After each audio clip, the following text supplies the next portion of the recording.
Hello, welcome to the Flossy podcast. My name is Claire. I just sat down to record this episode and, in true Claire fashion, realised I hadn't weaved in the ends of one of my projects. I am terrible at doing that. Does anyone else have that problem where they finish a project, get really excited, and block it? Sometimes I don't block it. I know that's terrible. And then I am so excited to put on my nice new thing and I wear it out and then it just threads everywhere. Anyway, I guess that's the intro so far. Ends woven in. Hello, welcome to the Flossy podcast. My name is Claire. If you've not been here before, I don't normally start off by fixing my FOs, which I am going to be sharing with you a lot more in a second. This is my channel. This is where I like to make things, and then I come on here and I tell you lovely people about them, and you're super sweet and you let me ramble on and chat about them. And that's exactly what we're going to do today.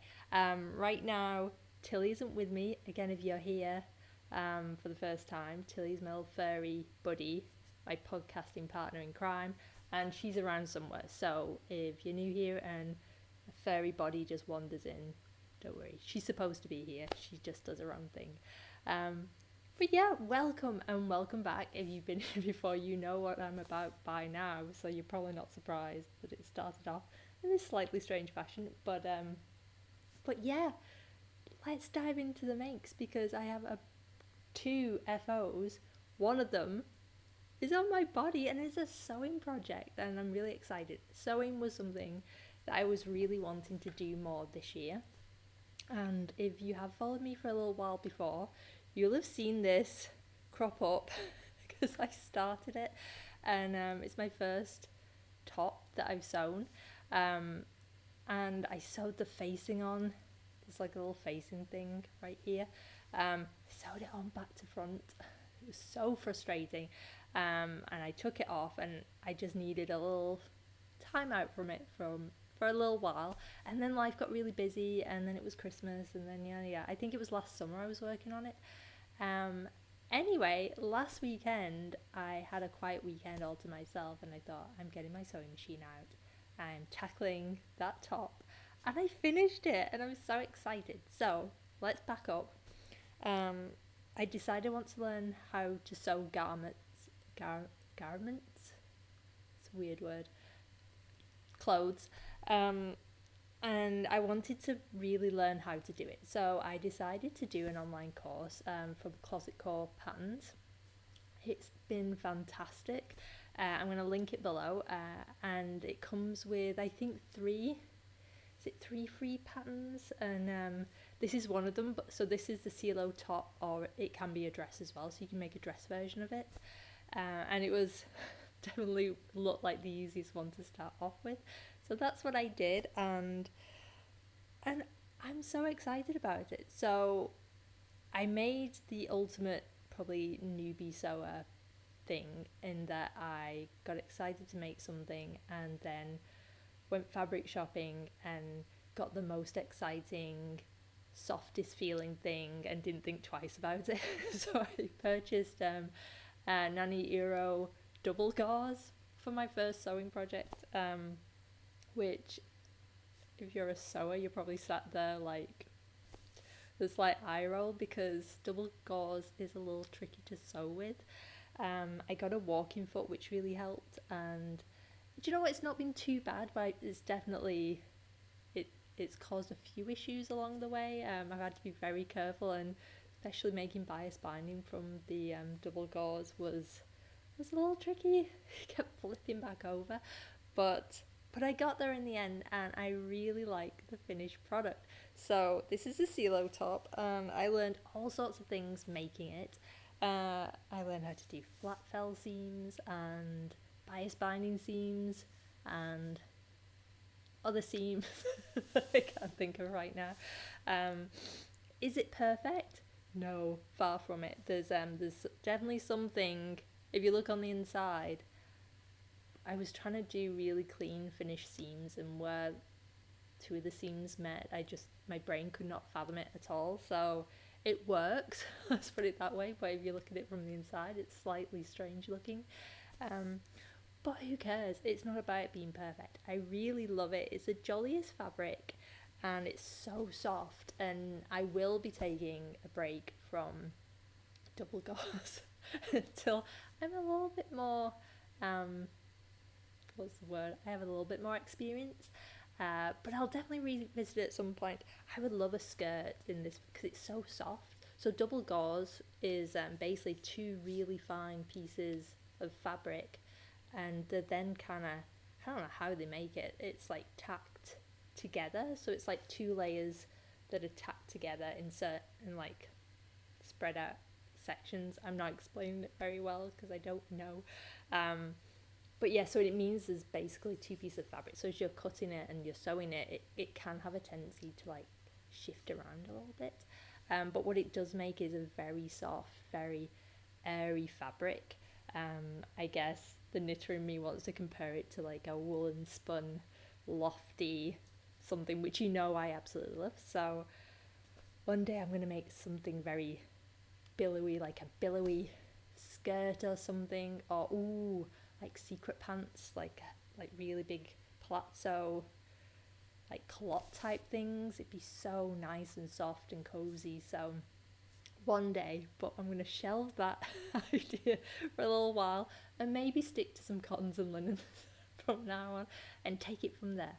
But first project is sewing project, and I'm really excited. So expect some more sewing from me, fingers crossed, because it was a lot of fun. It was a little frustrating at times, and I think anytime you're learning a new skill, I could definitely have migrated to the couch, to my comfort zone, and worked on one of my knitting projects in front of Netflix instead of being at the table slightly cursing at my sewing machine. But it also felt really nice to challenge myself. So yeah. My spotty top is very spring-like, very jolly, and yeah, I'm just really happy that I finished it. So that's going to get a lot of wear this spring. And moving on to the knitting things, there's something I'm looking at that definitely probably isn't going to get a lot of wear for spring. But before I dive into my projects that are on and off my needles, I actually have a little bit of a flossy update, or at least a pattern update. So you may have seen, if you've been on the podcast before or you follow me on Instagram, you may have spotted my Behemoth Shawl, Heareth, which is right here. So if you don't know Heareth, this is the pattern that I designed for Lina's 52 Weeks of Shawls, which I'm still pinching myself that I was in that book. It's such a nice book. So yes, this is Heareth, and it's a huge blanket, and I've just thrown yarn everywhere doing that. It's a huge, did I say blanket? It's basically a blanket. It's a huge shawl. It's garter stitch with this lace panel running down the side. It's like a lace stockinette thing, and I released this as a single pattern, I think it was October time, and since then it's been so lovely to see how many people have been knitting it. I see it popping up on my feed quite a lot, and you've made, if you're working on it, you've made the most beautiful projects, and it's been really exciting to see them. That being said, it is huge, and one thing I noticed, first of all, I'm really happy it's huge. That's how I like my shawls. But I had seen a few people were having a couple of issues when they were knitting it of running out of yarn. So one of, I think, the great things about shawls is that I never do a gauge swatch to knit a shawl, because really gauge, as long as you like the fabric as you're working it, gauge doesn't really matter too much, because no matter what size it's going to come out around roughly that size depending on the yarn you're using. But of course, if you don't have gauge and you're working to a larger gauge and it's eating up more yarn, or is it smaller gauge? It's one of the gauges. You can end up, you're not going to have as precise amount of yarn as it says in the pattern, so you could end up running out of yarn. And the other thing is, I've seen some gorgeous worsted weight versions. So this was knit in DK weight. It is EcoView Fibre Mills Ranger DK, and I've seen some gorgeous worsted weight versions of it, which would be so like cozy and chunky, but obviously that makes for a much bigger shawl even than this one. And also the yardage on worsted weight, this shawl's gonna eat up a lot of a worsted weight yarn, so you're gonna end up going through a lot more yarn than you may think, because you might think, oh, it's fine, I'll just swap it in for this, it's not going to matter because of the gauge. But yardage wise, it's going to chew up a lot of yarn. And because of the construction of this, you cast on all the stitches on the first edge, which is here. So you cast on along this longest, it's not the longest edge, but the bottom, and then you decrease along the edge to give it the triangular shape. So because of the construction of the yarn of the shawl, it isn't one of those shawls where if you're starting to run out of yarn, you can fudge it. No, if you're doing a triangular shawl like a traditional setup, you're thinking, ooh, I'm starting to get a bit low on yardage, I'm just gonna kind of fudge it and maybe not do as many repeats. You can't do that with this. It is one of the downfalls of this kind of construction. So what I've done is I have updated the pattern a little bit to add a section that's all about resizing here, because it's actually really easy to resize it. If you want to make, or maybe it's not even about yardage, maybe you just want a smaller version, maybe you don't want a huge blanket around you. So it's actually really easy. All you do is you're going to cast on less stitches initially, and that'll make a smaller shawl.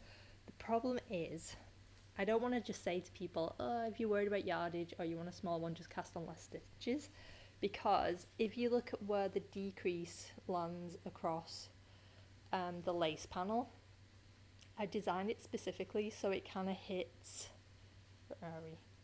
So it hits the stockinette section of the panel, so you're never decreasing across any of these yarn overs, because this is created with yarn overs and knit two together and slip knit, and trying to decrease over there. So if you're like decreasing and then also doing yarn overs, your stitch count's going to be all over the place and it's going to look a little messy, and it's just not as fun to knit. So what I've done is I've updated the pattern to say exactly how many stitches you need to like subtract for your cast on in order to decrease in the right place. So I've done a little new schematic to show exactly if you cast on this many stitches where in the shawl the decrease line's going to hit, and so your decrease will travel in the nice stockinette area.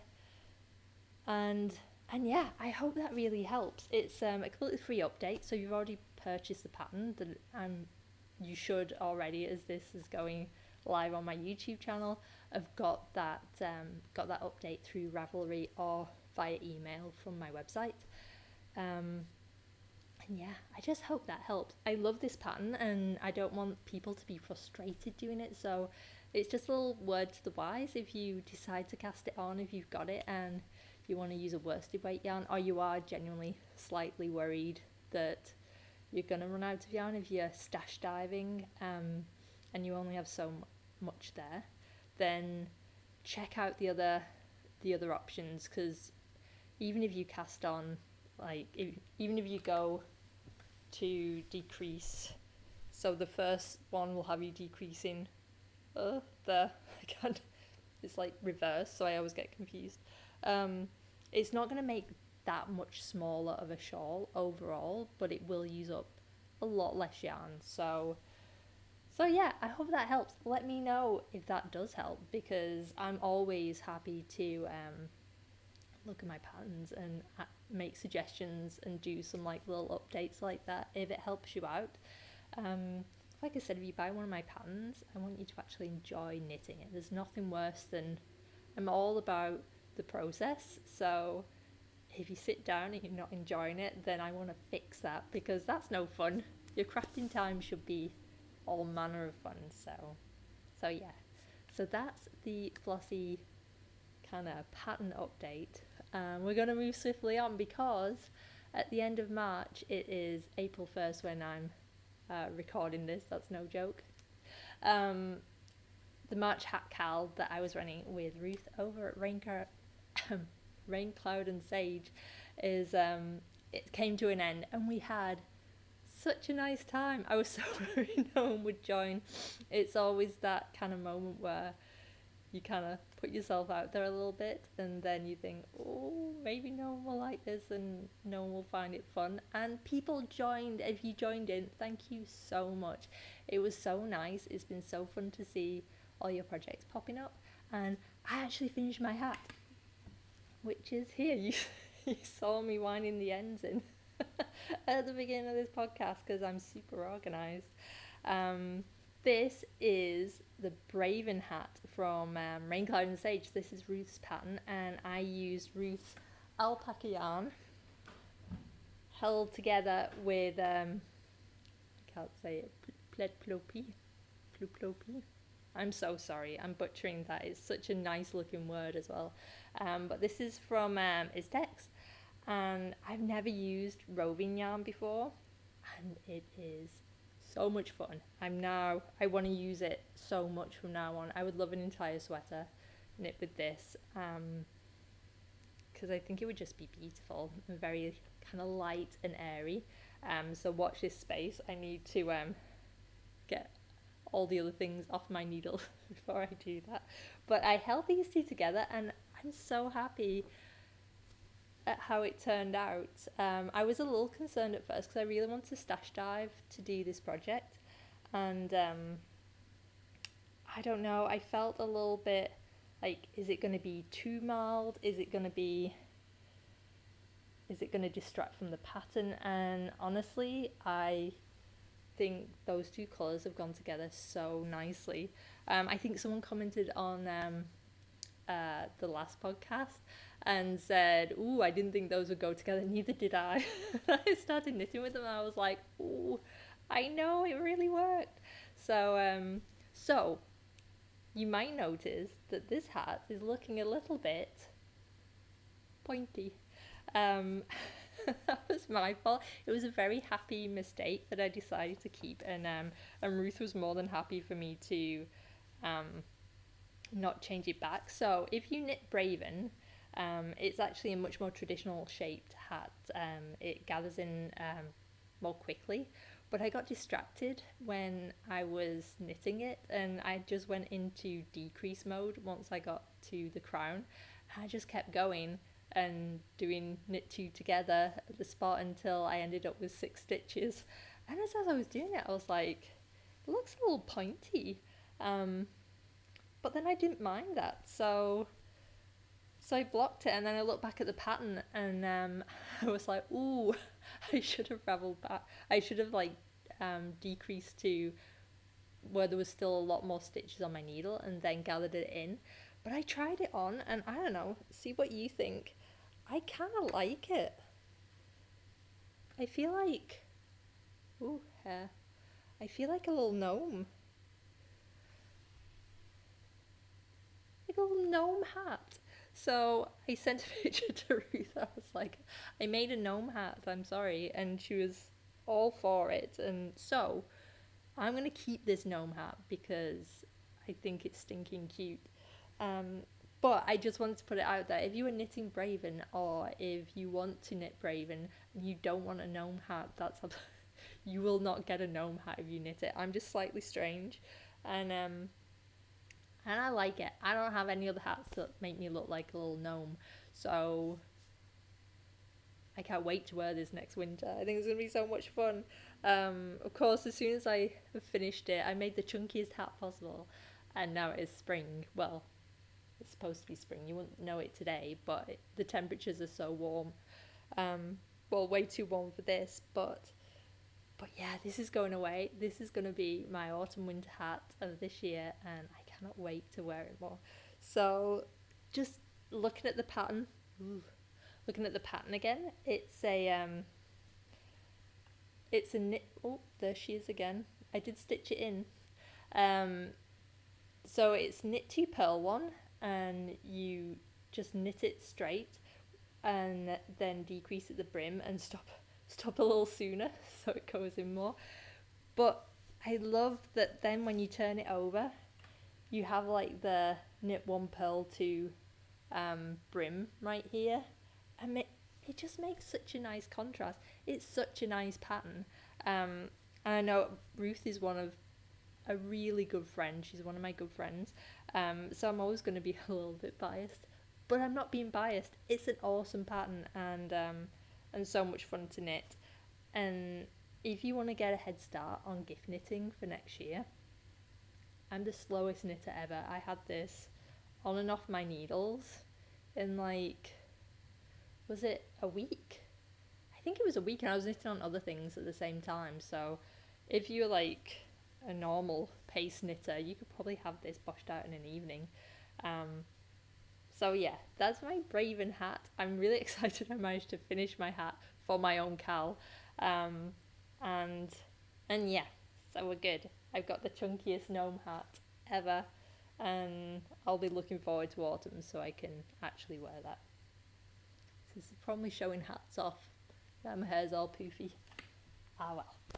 So, done my hat, and now I have one other thing on my needles, which I showed you last time, and I made a ton of progress on it. Not as much because I got distracted with my hat, but my Vanilla Heirloom, I'm calling it my floofy heirloom. I'm actually getting really close to being finished, so I took your advice.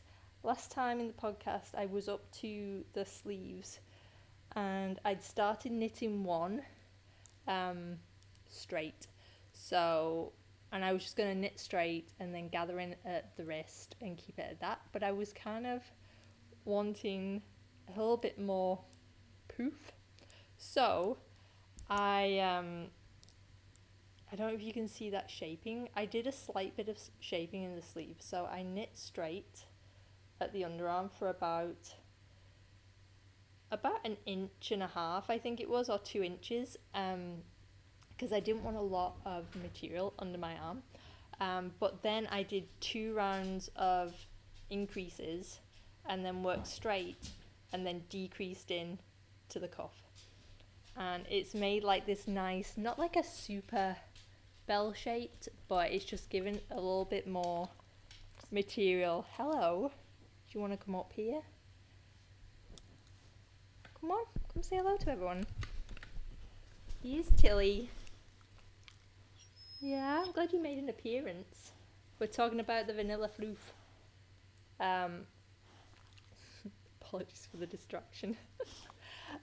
So yeah, I did a slight bell shape on the sleeve, and then this is the one that I'd started knitting straight. So I decided to, so I just ripped this back the other night. Ripping back, because it had been on there for a while, and then I knit the entire other sleeve where it was knit straight for a while. The floofy alpaca did not want a frog back. I've actually ended up, the little piece that I unravelled was looking kind of bedraggled by the time I unravelled it all, so I'm kind of keeping that just to, I don't know, in case I need any emergency yarn, but I put on a new ball for in the meantime. But yeah, so unraveling it was a pain, but going to be worth it, because I really love how the sleeve is fitting now, and I think I made the right call not binding off straight away at the waist, because now I've started getting the arms in. I think I am gonna, even though I do want to keep it quite cropped, I think I'm going to add a little bit more length, just because it has kind of raised it up a little bit, and I want it to be nice. I want it to just sit in the right spot. So yeah, nearly there. So next time I record, hopefully I'll be wearing this, and it won't be too warm to wear it. And yeah, so this is the Vanilla Heirloom pattern from Sustainable Bliss Co. I've banged on about it so many times because I love this pattern.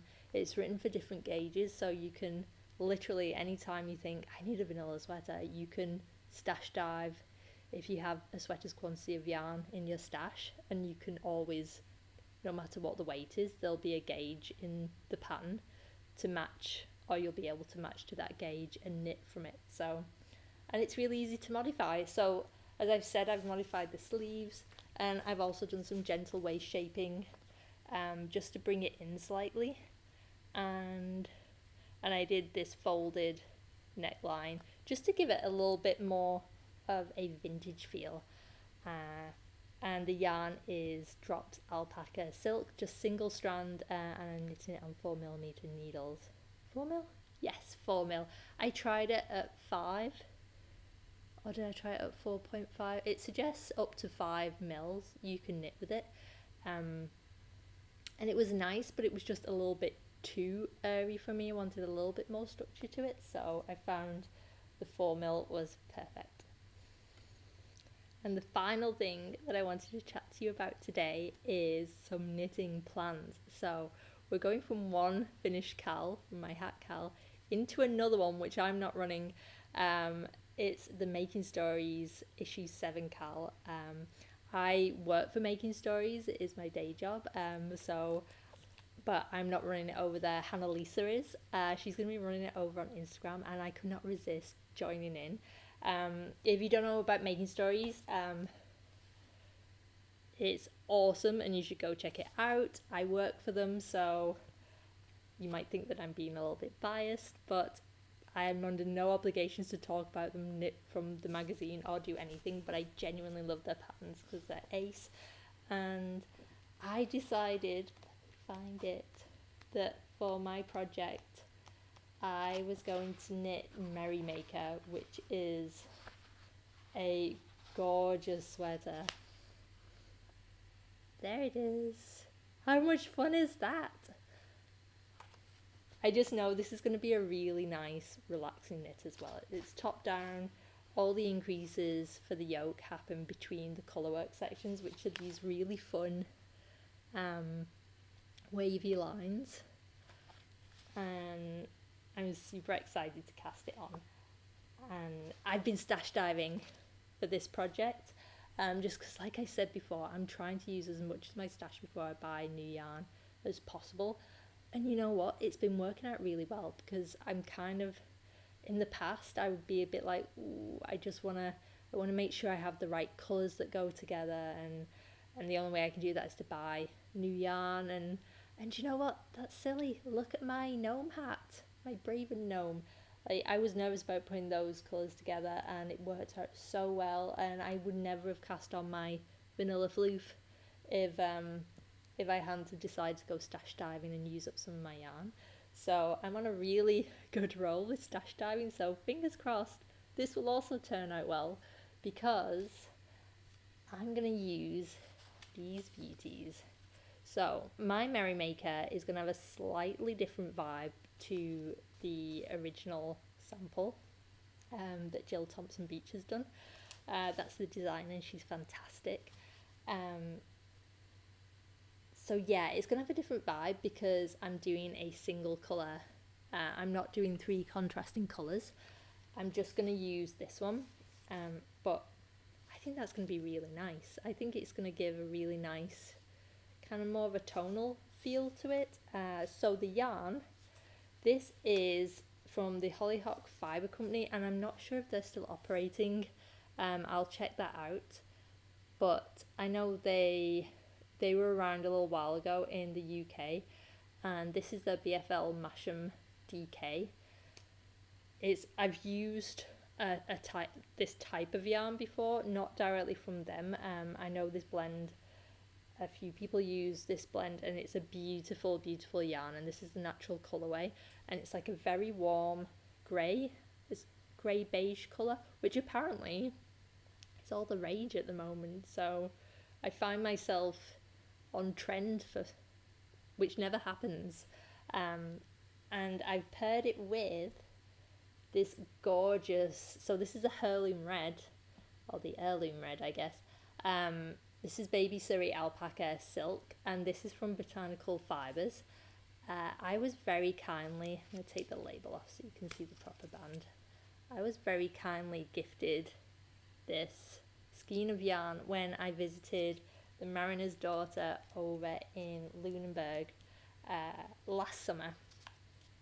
They are so nice over there. If you are in Nova Scotia and you're going to the Lunenburg, going to visit Lunenburg, it's on the South Shore, excuse me, definitely check out the Mariner's Daughter. They have the most beautiful yarn shop. I call it my favourite local yarn shop, even though I guess it's like a good 45-minute drive from here, so not super local, but definitely every time I'm there I have to go in and get something. So this is from Botanical Fibres, which is hand dyed here in Nova Scotia, and I think these two together are going to be really pretty. So that's my plan for the weekend. I'm going to swatch for Merrymaker and join the issue 7 Cal, and yeah, I'll put all the details below. If you want to check out issue 7 from Making Stories and you want to join in on the Cal, please do, and definitely check out Botanical Fibres, because I think her work is just beautiful.